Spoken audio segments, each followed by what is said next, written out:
12 ज्योतिर्लिंगों की पौराणिक कथाएं भगवान शिव के 12 ज्योतिर्लिंग देश के अलग अलग भागों में स्थित हैं। इन्हें 12 ज्योतिर्लिंग के नाम से जाना जाता है। इन ज्योतिर्लिंग के दर्शन, पूजन, आराधना से भक्तों के जन्म जन्मांतर के सारे पाप समाप्त हो जाते हैं। वे भगवान शिव जी की कृपा के पात्र बनते हैं। ऐसे कल्याणकारी ज्योतिर्लिंगों की कथा आज हम आपको बताएंगे। श्री सोमनाथ मंदिर गुजरात प्रांत के काठियावाड़ क्षेत्र में समुद्र के किनारे सोमनाथ मंदिर विश्व प्रसिद्ध है। यह ज्योतिर्लिंग पहले प्रभास क्षेत्र के नाम से जाना जाता था। यहीं भगवान श्री कृष्ण ने जरा नामक व्याध के बाण को निमित्त बनाकर अपनी लीला का अंत किया था। इस ज्योतिर्लिंग की कथा का पुराणों में भी वर्णन है। दक्ष प्रजापति की 27 कन्याएं थीं। उन सभी का विवाह चंद्रदेव के साथ हुआ था, किंतु चंद्रमा का समस्त अनुराग व प्रेम उनमें से केवल रोहिणी के प्रति ही रहता था। उनके इस कृत्य से दक्ष प्रजापति की अन्य कन्याएं बहुत अप्रसन्न रहती थीं।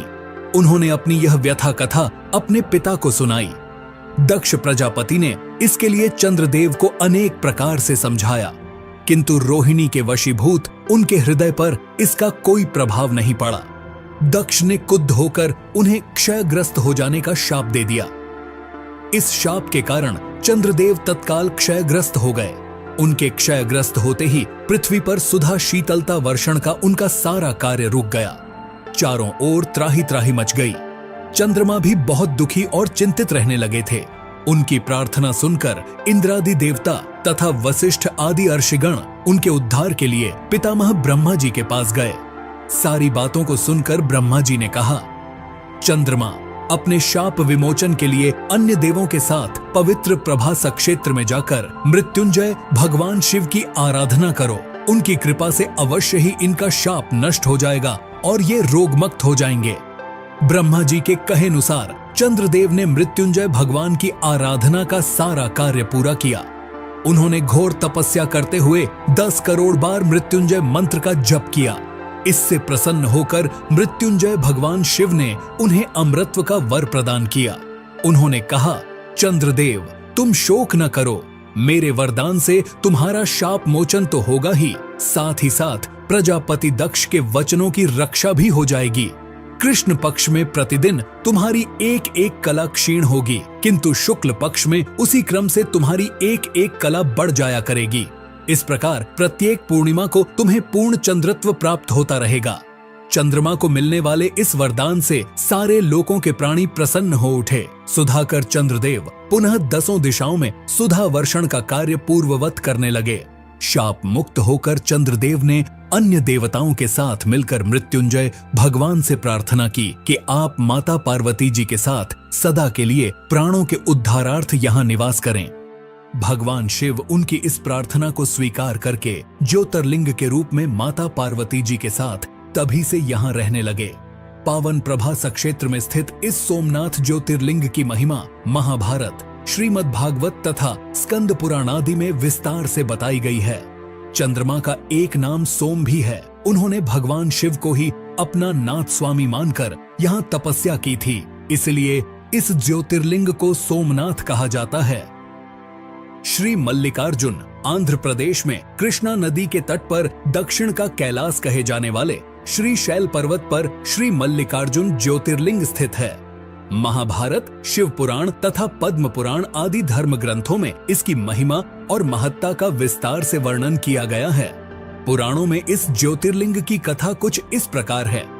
एक समय की बात है, भगवान शंकर जी के दोनों पुत्र श्री गणेश और श्री कार्तिकेय स्वामी विवाह के लिए परस्पर झगड़ने लगे। प्रत्येक का आग्रह था कि पहले मेरा विवाह किया जाए। उन्हें लड़ते झगड़ते देखकर भगवान शंकर और मां पार्वती ने कहा, तुम लोगों में से जो पहले पूरी पृथ्वी का चक्कर लगाकर यहाँ वापस लौट आएगा, उसी का विवाह पहले किया जाएगा। माता पिता की यह बात सुनकर श्री कार्तिकेय स्वामी तो अपने वाहन मोर पर विराजित हो तुरंत पृथ्वी के चक्कर लगाने के लिए दौड़ पड़े। गणेश जी के लिए तो यह कार्य बड़ा ही कठिन था। एक तो उनकी काया स्थूल थी, दूसरे उनका वाहन भी मूषक चूहा था। भला वे दौड़ में स्वामी कार्तिकेय की बराबरी किस प्रकार कर पाते। लेकिन उनकी काया जितनी स्थूल थी, बुद्धि उसी के अनुपात में सूक्ष्म और तीक्ष्ण थी। उन्होंने पृथ्वी की परिक्रमा का एक सुगम उपाय खोज निकाला। सामने बैठे माता पिता का पूजन करने के पश्चात उनकी 7 बार परिक्रमा करके उन्होंने पृथ्वी के चक्कर न लगाकर माता पिता के चक्कर लगाकर कार्य पूरा कर लिया। उनका यह कार्य शास्त्रानुमोदित था। पूरी पृथ्वी का चक्कर लगाकर स्वामी कार्तिकेय जब तक लौटे तब तक श्री गणेश जी का रिद्धि और सिद्धि नाम वाली 2 कन्याओं के साथ विवाह हो चुका था और उन्हें क्षेम तथा लाभ नामक 2 पुत्र भी प्राप्त हो चुके थे।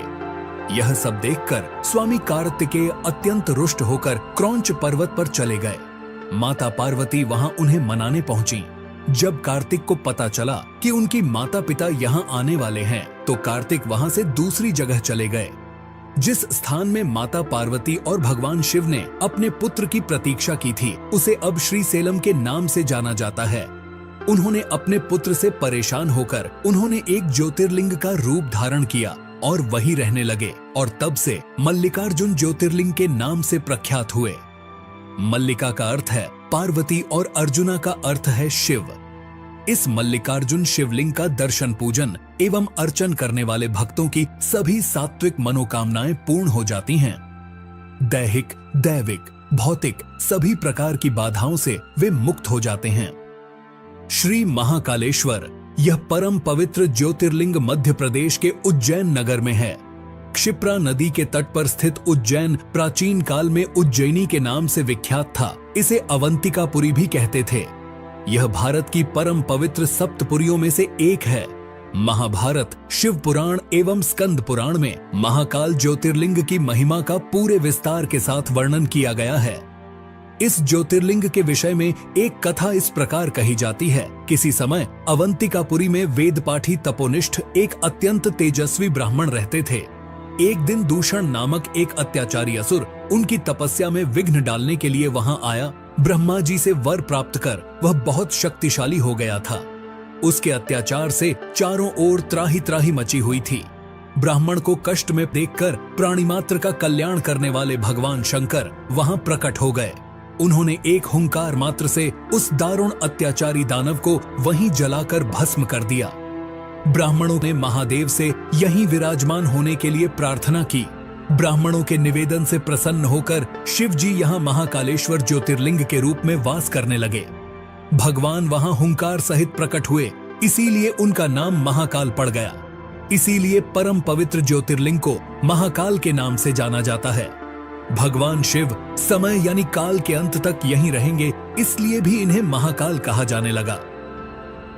श्री ओंकारेश्वर यह ज्योतिर्लिंग मध्य प्रदेश में पवित्र नर्मदा नदी के तट पर ओम आकर के पर्वत पर स्थित है। इस स्थान पर नर्मदा के 2 धाराओं में विभक्त हो जाने से बीच में एक टापू सा बन गया है। इस टापू को मानधाता पर्वत या शिवपुरी कहते हैं। नदी की एक धारा इस पर्वत के उत्तर और दूसरी दक्षिण होकर बहती है। दक्षिण वाली धारा ही मुख्य धारा मानी जाती है। इसी मानधाता पर्वत पर श्री ओंकारेश्वर ज्योतिर्लिंग का मंदिर स्थित है। पूर्व काल में महाराज मानधाता ने इसी पर्वत पर अपनी तपस्या से भगवान शिव को प्रसन्न किया था। इसी से इस पर्वत को मानधाता पर्वत कहा जाने लगा। इस ओंकारेश्वर ज्योतिर्लिंग के 2 स्वरूप हैं। एक को ममलेश्वर के नाम से जाना जाता है। यह नर्मदा के दक्षिण तट पर ओंकारेश्वर से थोड़ी दूर हटकर है। पृथक होते हुए भी दोनों की गणना एक ही में की जाती है। शिवलिंग के 2 स्वरूप होने की कथा पुराणों में इस प्रकार है। एक बार विंध्य ने पार्थिव अर्चना के साथ भगवान शिव की 6 मास तक कठिन उपासना की।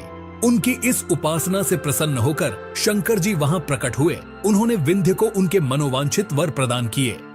विंध्याचल की इस वर प्राप्ति के अवसर पर वहां बहुत से ऋषिगण और मुनि भी पधारे। उनकी प्रार्थना पर शिवजी ने अपने ओंकारेश्वर के 2 भाग किए। एक का नाम ओंकारेश्वर और दूसरे का ममलेश्वर पड़ा। दोनों लिंगों का स्थान और मंदिर पृथक होते भी दोनों की सत्ता और स्वरूप को एक ही माना गया है। ओंकारेश्वर शिव भगवान का अकेला ऐसा मंदिर है जहां रोज गुप्त आरती होती है। इस दौरान पुजारियों के अलावा कोई भी गर्भगृह में नहीं जा सकता। शिव पुराण में इस ज्योतिर्लिंग की महिमा का विस्तार से वर्णन किया गया है। श्री ओंकारेश्वर और श्री ममलेश्वर के दर्शन का पुण्य बताते हुए नर्मदा स्नान के पावन फल का भी वर्णन किया गया है। श्री केदारनाथ यह ज्योतिर्लिंग पर्वतराज हिमालय की केदार नामक चोटी पर स्थित है। पुराणों एवं शास्त्रों में श्री केदारेश्वर ज्योतिर्लिंग की महिमा का वर्णन बारंबार किया गया है। इस चोटी के पश्चिम भाग में पुण्यमती मंदाकिनी नदी के तट पर स्थित श्री केदारेश्वर महादेव का मंदिर अपने स्वरूप से ही हमें धर्म और अध्यात्म की ओर बढ़ने का संदेश देता है। चोटी के पूर्व में अलकनंदा के सुरम्य तट पर बद्रीनाथ का परम प्रसिद्ध मंदिर है।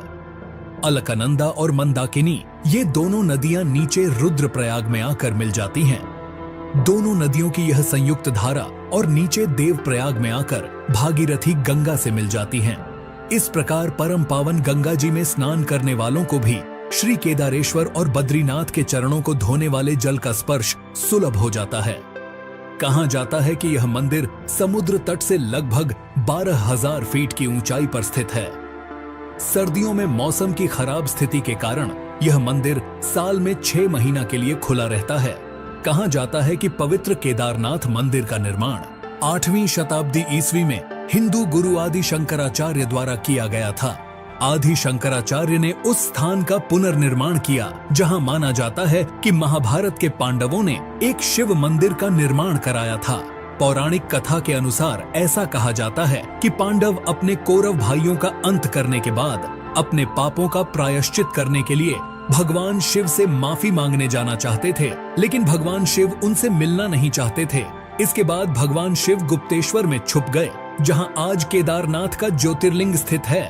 पांडवों ने और द्रौपदी ने एक बैल देखा जो अन्य बैल से बहुत अनोखा था। पांडवों में से भीम ने उन्हें पहचान लिया कि वह बैल कोई और नहीं बल्कि भगवान शिव है। भगवान शिव जो उनसे छिप रहे थे वे नंदी बैल के रूप में थे।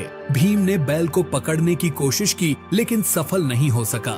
बैल ने खुद को जमीन में धंसा लिया था। भीम ने बैल की पूंछ पकड़कर बाहर खींचने की कोशिश की लेकिन वह नहीं कर सके। इसके बाद भगवान शिव ने खुद को और नीचे धकेल दिया और अलग अलग स्थानों में केवल कुछ हिस्सों में ही प्रकट हुए। जैसे कि केदारनाथ में उनके पीठ का ऊपरी हिस्सा प्रकट हुआ, तुंगनाथ में भुजाएं, मध्य महेश्वर में नाभि और पेट, रुद्रनाथ में चेहरा और कल्पेश्वर में बाल सिर प्रकट हुआ।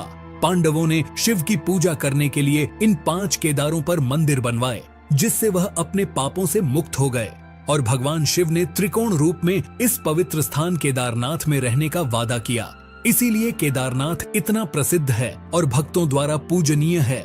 भगवान शिव का यह ज्योतिर्लिंग इतना चमत्कारिक है कि केदारनाथ में आया भयंकर प्रलय भी इससे हिला नहीं पाया था। 2013 में जब बाढ़ का पानी पहाड़ से जब नीचे की ओर गिर रहा था, तभी उस पानी में विशालकाय एक पत्थर लुढ़ककर नीचे आया और मंदिर के पास आकर रुक गया, जिससे पानी का बहाव 2 भागों में बट गया और मंदिर को कुछ नहीं हुआ। इसीलिए अब इस चमत्कारिक शिला को भीमशिला के नाम से जाना जाता है। भीमाशंकर ज्योतिर्लिंग। यह ज्योतिर्लिंग पुणे से लगभग 100 किलोमीटर दूर सह्याद्री की पहाड़ी पर स्थित है। इसे भीमाशंकर भी कहते हैं। इस ज्योतिर्लिंग की स्थापना के विषय में यह कथा कही जाती है। प्राचीन काल में भीम नामक एक महाप्रतापी राक्षस था। वह कामरूप प्रदेश में अपनी मां के साथ रहता था। वह महाबली राक्षस राज रावण के छोटे भाई कुंभकर्ण का पुत्र था, लेकिन उसने अपने पिता को कभी देखा न था। उसके होश संभालने के पूर्व ही भगवान राम के द्वारा कुंभकर्ण का वध कर दिया गया था। जब वह युवावस्था को प्राप्त हुआ तब उसकी माता ने उससे सारी बातें बताईं। भगवान विष्णु के अवतार श्री रामचंद्र जी द्वारा अपने पिता के वध की बात सुनकर वह महाबली राक्षस अत्यंत क्रुद्ध हो उठा। अब वह निरंतर भगवान श्री हरि के वध का उपाय सोचने लगा। उसने अपने अभीष्ट की प्राप्ति के लिए 1000 वर्ष तक कठिन तपस्या की। उसकी तपस्या से प्रसन्न होकर ब्रह्मा जी ने उसे लोक विजयी होने का वर दे दिया। अब तो वह राक्षस ब्रह्मा जी के उस वर के प्रभाव से सारे प्राणियों को पीड़ित करने लगा। उसने देवलोक पर आक्रमण करके इंद्र आदि सारे देवताओं को वहां से बाहर निकाल दिया। पूरे देवलोक पर अब भीम का अधिकार हो गया। उसने कामरूप के परम शिव भक्त राजा सुदक्षिण पर आक्रमण करके उन्हें मंत्रियों अनुचरों सहित बंदी बना लिया। इस प्रकार धीरे धीरे उसने सारे लोकों पर अपना अधिकार जमा लिया। उसके अत्याचार से वेदों, पुराणों, शास्त्रों और स्मृतियों का सर्वत्र एकदम लोप हो गया। वह किसी को कोई भी धार्मिक कृत्य नहीं करने देता था। इस प्रकार यज्ञ, दान, तप आदि के सारे काम एकदम रुक गए। भीम के अत्याचार की भीषणता से घबराकर ऋषि मुनि और देवगण भगवान शिव की शरण में गए और उनसे अपना तथा अन्य सारे प्राणियों का दुख कहा। उनकी यह प्रार्थना सुनकर भगवान शिव ने कहा, मैं शीघ्र ही उस अत्याचारी राक्षस का संहार करूंगा। उसने मेरे प्रिय भक्त कामरूप नरेश को भी सेवकों सहित बंदी बना लिया है।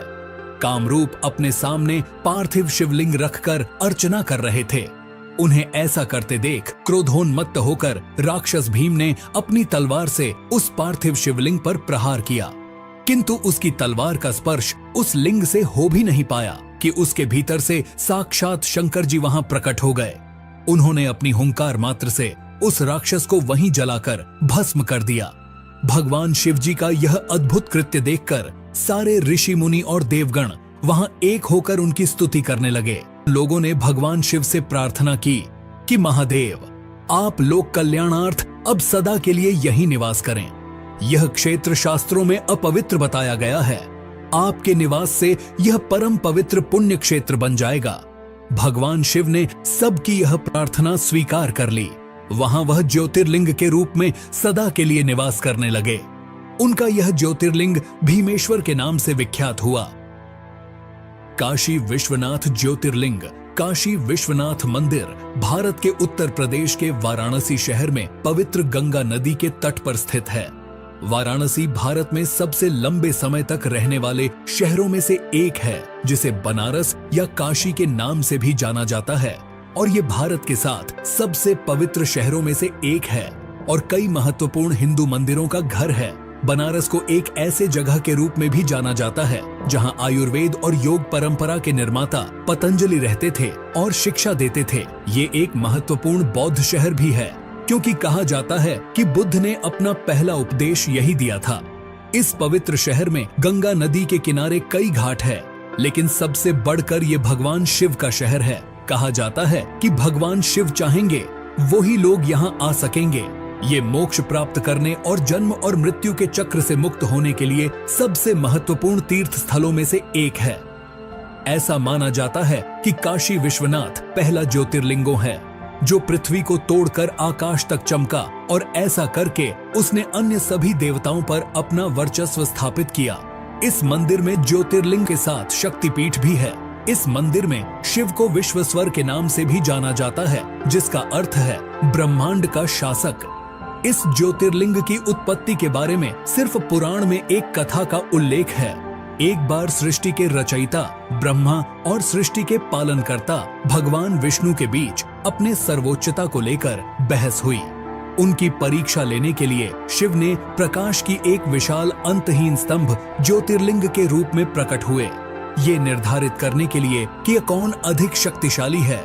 भगवान विष्णु ने बराह का रूप लिया और नीचे की ओर जाने की कोशिश की, जबकि ब्रह्मा ने स्तंभ के शीर्ष तक उड़ने के लिए रूप लिया।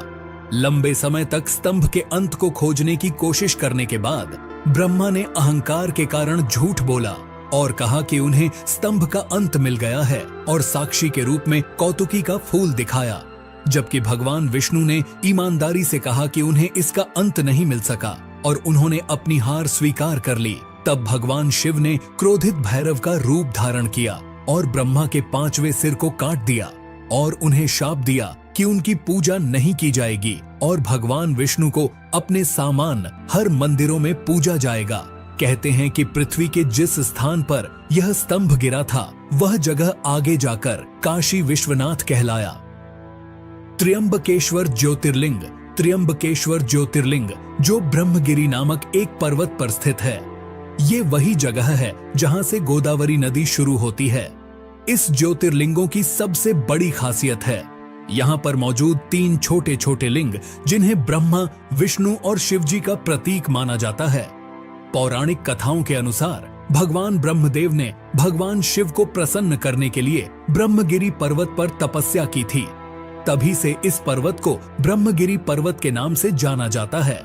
कहते हैं कि ब्रह्मगिरी पर्वत के बीच आश्रम हुआ करता था, जहां महान ऋषि गौतम रहते थे। एक बार वहां भारी सूखे और अकाल के कारण वहां से सभी मनुष्यों के साथ साथ सभी जीव जंतु भी भागने लगे। जिसे देखते हुए ऋषि गौतम ने जल के देवता वरुण देव की तपस्या की। उनकी तपस्या से प्रसन्न होकर वरुण देव ने उन्हें एक ऐसा कुंड भेंट किया जिसमें कभी न खत्म होने वाला जल था। गौतम ऋषि ने उस पानी का उपयोग सभी प्राणियों की मदद करने के लिए किया। ऋषि गौतम को लोगों का अधिक प्यार और स्नेह मिला, इसलिए ऋषि गौतम को अधिक पुण्य प्राप्त हुआ।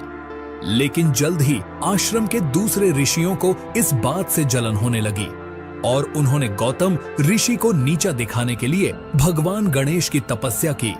जैसे ही भगवान गणेश जी प्रकट हुए तो सभी ऋषियों ने उनसे गौतम ऋषि को नीचा दिखाने का आग्रह किया। इस पर गणेश जी ने उन्हें समझाने की कोशिश की, परंतु जब सारे ऋषि नहीं माने तो गणेश जी ने मजबूरन एक कमजोर गाय का रूप धारण किया और ऋषि के आश्रम में पहुंचे। गाय की ऐसी हालत देखकर ऋषि गौतम ने गाय को कुछ चारा प्रदान किया, लेकिन जैसे ही गाय ने चारे को खाया तुरंत उसकी मृत्यु हो गई। जिसके बाद सभी ऋषि वहां आ पहुंचे और उन्होंने गोहत्या का पाप ऋषि गौतम पर लगा दिया। गौतम ऋषि ने गोहत्या के पाप को दूर करने के लिए भगवान शिव को प्रसन्न करने के लिए इसी पहाड़ी पर तपस्या की थी। भगवान शिव प्रसन्न हुए और गौतम ऋषि से पूछा कि वे क्या चाहते हैं। गौतम ऋषि गाय के हत्या के पाप को दूर करने के लिए माता गंगा के जल में स्नान करना चाहते थे। भगवान शिव ने गौतम ऋषि की इच्छा स्वीकार कर ली और गंगा माता का जल ब्रह्मगिरी पर्वत पर भेज दिया। लेकिन गंगा नदी वहां से बार बार गायब हो जाती थी, क्योंकि गंगा माता वहां अकेले नहीं जाना चाहती थी। इसलिए गंगा माता ने आगे भगवान शिव से त्र्यंबकेश्वर में उनके साथ रहने के लिए प्रार्थना की और भगवान शिव ने गंगा माता के अनुरोध को स्वीकार कर लिया और ज्योतिर्लिंग त्र्यंबकेश्वर के रूप में भूमि से उत्पन्न हुए, जिसे आज त्र्यंबकेश्वर ज्योतिर्लिंग के रूप में जाना जाता है। वैद्यनाथ ज्योतिर्लिंग।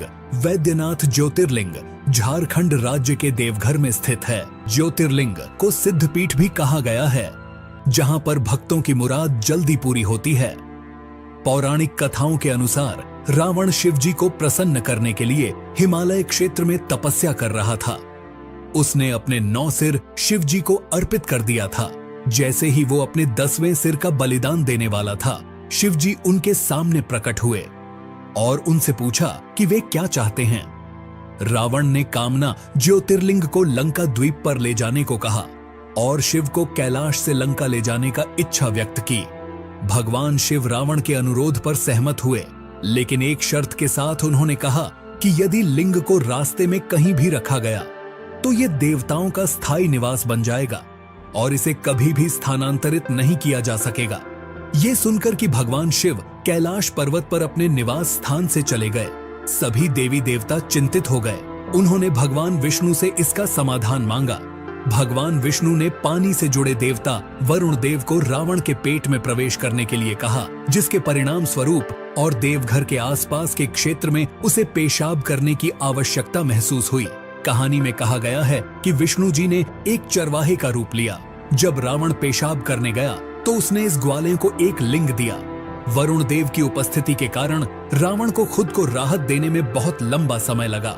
काफी देर तक रावण की प्रतीक्षा करने पर चरवाहा क्रोधित हो गया। फिर उसने लिंग को जमीन पर रख दिया और वहां से चला गया। वापस लौटने पर रावण ने लिंग को उठाने का प्रयास किया, लेकिन अपने प्रयास में असफल रहा। यह जानकर परेशान हो गया कि यह भगवान विष्णु का काम था और जाने से पहले रावण ने लिंग पर अपना अंगूठा दबाया, जिससे शिवलिंग आंशिक रूप से क्षतिग्रस्त हो गया। तब शिवलिंग की ब्रह्मा, विष्णु और अन्य देवी देवताओं द्वारा पूजा की गई और उन्होंने वैद्यनाथ मंदिर का निर्माण कराया। तब से महादेव ने कामना लिंग के अवतार के रूप में देवघर में निवास करते हैं। नागेश्वर ज्योतिर्लिंग। नागेश्वर ज्योतिर्लिंग अंधा नागानाथ महाराष्ट्र में स्थित है। नागेश्वर ज्योतिर्लिंग के बारे में सिर्फ पुराण में एक कथा दारुका नामक एक राक्षस के बारे में बताती है, जिसने सुप्रियो नामक एक शिव भक्त पर हमला किया और उसे अपने शहर दारुका वन में कई अन्य लोगों के साथ कैद कर लिया, जो समुद्र के नीचे एक शहर था जिसमें समुद्री सांप और राक्षस रहते थे। सुप्रियो के तत्काल उपदेश पर कैदियों ने शिव के पवित्र मंत्र का जाप करना शुरू कर दिया, जिसके तुरंत बाद शिव जी प्रकट हुए और राक्षसों का विनाश हुआ। जिसके बाद सुप्रियो ने उस ज्योतिर्लिंग की विधिवत पूजा की और शिव जी से इस स्थान पर रहने का आग्रह किया, जो कि आगे चलकर नागेश्वर ज्योतिर्लिंग के नाम से प्रसिद्ध हुआ। रामेश्वरम ज्योतिर्लिंग। रामेश्वरम तमिलनाडु के रामनाथपुरम जिले में एक शहर रामेश्वरम में स्थित है। इस मंदिर तक समुद्र के ऊपर पंबन पुल के माध्यम से पहुंचा जा सकता है। इस ज्योतिर्लिंग को विश्व के सबसे पुराने ज्योतिर्लिंग में से एक माना जाता है। बताया जाता है कि ये ज्योतिर्लिंग रामायण काल के समय जितना पुराना है, जिसे खुद भगवान श्री राम ने रावण को मारने के बाद ब्रह्म हत्या के पाप से बचने के लिए शिव जी की पूजा करने के लिए स्थापित किया था। केवल यही नहीं कहा तो ये भी जाता है कि आज के समय में जो रामेश्वरम मंदिर में जो पानी के 24 कुंड है, उसे भगवान राम ने अपनी वानर सेना की प्यास बुझाने के लिए अपने तीर से बनवाए थे। इस मंदिर के गलियारे को विश्व का सबसे बड़ा गलियारा कहा जाता है, जो कि 1212 स्तंभ पर टिका हुआ है। कहते हैं कि श्री राम ने श्रीलंका में राक्षस राजा रावण, जो एक ब्राह्मण था, उसके खिलाफ युद्ध के दौरान की गई हत्या के पाप से मुक्ति के लिए यहाँ शिव से प्रार्थना की थी। पुराणों के अनुसार श्री राम ने अपनी पत्नी सीता और अपने भाई लक्ष्मण के साथ यहाँ लिंगम स्थापित किया और पूजा की। रावण को मारते समय श्री राम पर ब्रह्म हत्या का पाप लगा। शिव जी की पूजा करने के लिए श्री राम ने हनुमान जी, जो स्वयं शिव जी के अवतार थे, उन्हें हिमालय से ज्योतिर्लिंग लाने का निर्देश देते हैं। क्योंकि लिंगम को लाने में अधिक समय लगा, इसीलिए माता सीता ने पास के समुद्र तट से रेत से एक लिंगम बनाया, जिसे आज भी मंदिर के गर्भगृह में स्थापित माना जाता है। ये विवरण वाल्मीकि द्वारा लिखित मूल रामायण में अच्छी तरह से समर्थित है, जहां ये युद्ध कांड में लिखा गया है। घृष्णेश्वर ज्योतिर्लिंग। घृष्णेश्वर ज्योतिर्लिंग महाराष्ट्र के औरंगाबाद से 30 किलोमीटर दूर भरेल गांव में स्थित है। गांव न सिर्फ घृष्णेश्वर ज्योतिर्लिंगों के लिए जाना जाता है, बल्कि इस जगह पर विश्व प्रसिद्ध एलोरा कैव्स भी देखने को मिलती है। घृष्णेश्वर शब्द का अत्यधिक महत्व है, क्योंकि इसका अर्थ है करुणा का भगवान। इस मंदिर को विभिन्न नाम से जाना जाता है, जैसे कि उसमेश्वर, घूसमेश्वर, दुष्मेश्वर और ग्रीष्मेश्वर। कहानी ये है कि शिवालय गांव में सुधर्मा नामक एक ब्राह्मण था, जो अपनी पत्नी सुधैया के साथ देवगिरी पहाड़ों में रहते थे। ये दंपति निसंतान थे, इसलिए सुधैया ने अपनी छोटी बहन घुसमा का विवाह अपने पति से कर दिया। अपनी बहन की सलाह पर घुसमा प्रतिदिन 101 लिंग बनाती, उसकी पूजा करती और पास के झील में विसर्जित कर देती। आखिरकार उसे एक बच्चे का आशीर्वाद मिला। समय के साथ सुदैया अपनी बहन से ईर्ष्या होने लगी और उसने घुसमा के पुत्र की हत्या कर दी और उसे उसी झील में फेंक दिया जहां उसकी बहन लिंग को विसर्जित करने जाती थी। हालांकि घुसमा की बहन ने उसे बताया कि उसके बेटे की हत्या में सुदैया का हाथ था। घुसमा ने भगवान शिव की दया पर पूरा भरोसा करते हुए अपने दैनिक अनुष्ठान जारी रखा और अपने विश्वास के उपरांत जब वो लिंग को विसर्जित करने गई, तो उसने अपने बेटे को अपनी ओर आता हुआ देखा। भगवान शिव उनके सामने प्रकट हुए और उसे उसकी बहन के घृणित कार्यों के बारे में बताया। घुसमा ने भगवान शिव से अपनी बहन को क्षमा करने का अनुरोध किया। प्रसन्न होकर भगवान शिव ने उन्हें वरदान दिया। घुसमा ने भगवान शिव से यही रुकने का आग्रह किया। यही कारण है कि भगवान शिव यहाँ स्वयं ज्योतिर्लिंग के रूप में प्रकट हुए। तो ये थे भारत के 12 प्रमुख ज्योतिर्लिंगों के बारे में जानकारी। अगर आपको यह वीडियो अच्छा लगा तो लाइक करें, अपने दोस्तों के साथ इसे शेयर करें और चैनल को भी सब्सक्राइब कर लीजिए ऐसी ही और वीडियो देखने के लिए।